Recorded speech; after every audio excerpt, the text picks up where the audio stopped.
I'm Gayle Lafferty, and I'm going to try to hold it together. I promised Alona that I would. I didn't do so good in my law clerk video, but Justice Holland was just such a remarkable man.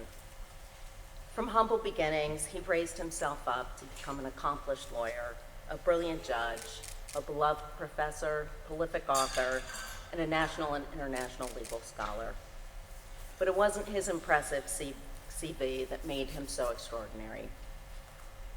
What made him so extraordinary and the foundation of his success was his character. His love of his family, his compassion for all people, and his tireless service to the greater good left an indelible mark on our state and on all who knew him.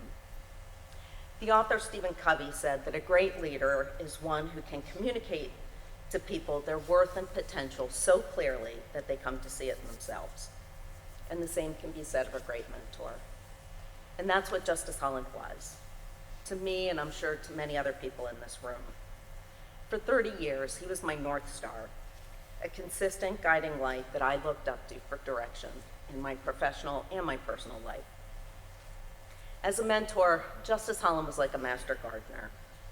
He knew how to foster growth in people in ways that others couldn't see or understand. He understood people so well because he invested the time in getting to know them.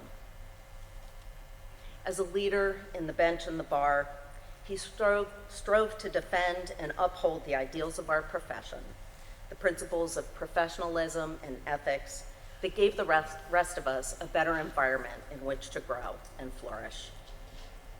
He also planted seeds in all of us, the seeds of critical thinking, of civil discourse, and of answering the call to service and giving back. He helped to nurture those seeds by opening doors, removing impediments, and connecting us to resources that he knew would foster our growth. He also gently coaxed many of us to blossom into the leaders of our profession and our government that he knew we could be. Leaders with energy, imagination, and compassion. Justice Holland's ability to cultivate the best in people impacted so many lives, but it was especially meaningful to generations of women lawyers. He was a champion for women in the law.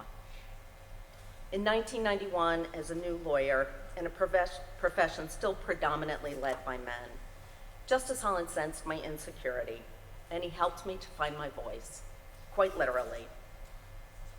Rather than have me draft bench memos, which is the primary job of most law clerks, he would sit down with me and he would ask me for my opinion about a case.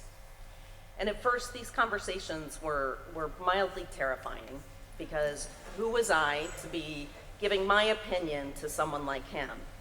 But mostly they were terrifying because they took place as I was driving him to oral arguments in Dover in his red station wagon. But in his gentle but probing way, he drew me out of my shell. He taught me how to think critically, to articulate my points cogently, and to keep my eyes on the road. The respect that he gave me by valuing my opinion and the confidence that he showed in me by letting me drive his family's car changed my life. His respect and trust in me taught me to respect and trust in myself. And I know that my story isn't unique. Justice Holland carefully tended to all who sought his help. The fruits of his spirit are evident in this room today, and the values that he instilled in us are transcendent.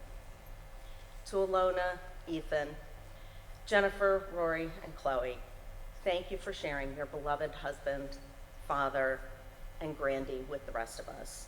We are all better people for knowing him.